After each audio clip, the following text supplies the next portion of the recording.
欢迎收看我的普及第2期 vlog。Hello， 姐妹们，现在是到普及的第3天了，做好防晒，准备去餐厅吃个早饭，好丰盛哦！这个冰淇淋好好吃啊！吃完回房间化一个妆。这个口红是新买的，是这种橘色调的，好喜欢今天的 look。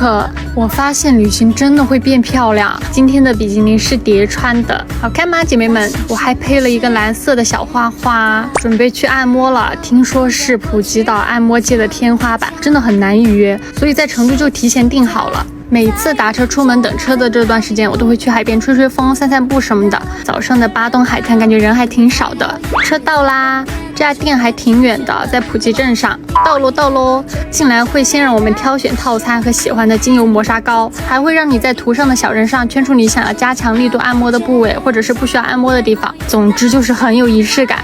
选好换上衣服就开始按摩啦，整个过程就是很安静，很让人放松，很舒服。我差一点就睡着了。因为我不是喜欢按得很重的那种，阿姨就会很细致的跟你沟通，他们的中文也很好哦。你要咖啡吗？按摩完还准备了香茅茶和一些小点心，我觉得还挺好吃的，吃了好多。然后我们就打车去逛街啦，逛了一下Gentlewoman，我发现我不是很适合这种太大的包包。后面去逛了一下彩妆和护肤品什么的，我照着小红书上买了好多必买的小样，真的很便宜，给朋友也带了一些东西。然后就去吃了这家越南米粉，好吃绝了。这个汤熬得好香，搭配他们特色的辣椒酱，超级美味，就是分量有一点点少。我朋友说他之前路过这家，但是没有进去吃，我真的替他感到可惜。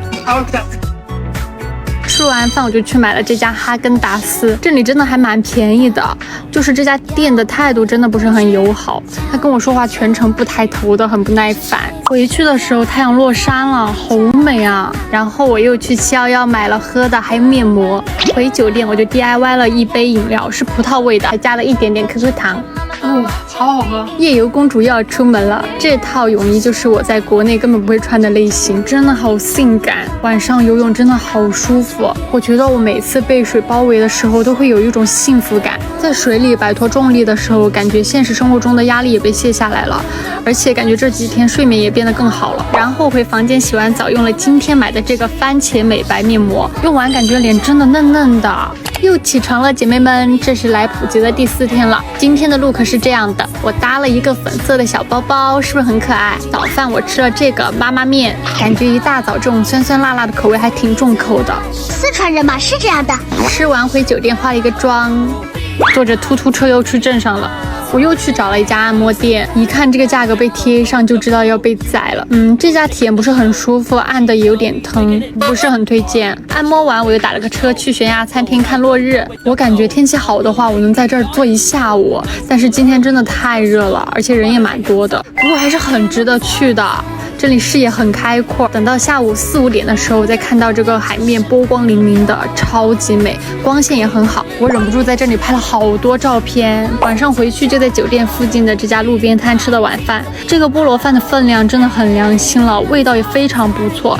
我看到他们在网上评分很高，所以就来试试。吃完饭我又去了711，感觉这里711很像小时候家楼下的小卖部一样，每天都要回去光顾。我又买了很多乱七八糟的东西，这个睡眠软糖和噗噗软糖之前朋友跟我说过，好像还挺有名的，不知道效果怎么样。我还买了一些彩妆，因为明天就要回成都了嘛，所以我购物欲突然爆棚，买了好多。感觉这次旅程时间太短了，但是每天都过得很充实，超级快乐。虽然很舍不得，但我想我还是会再回来的。拜拜啦，姐妹们！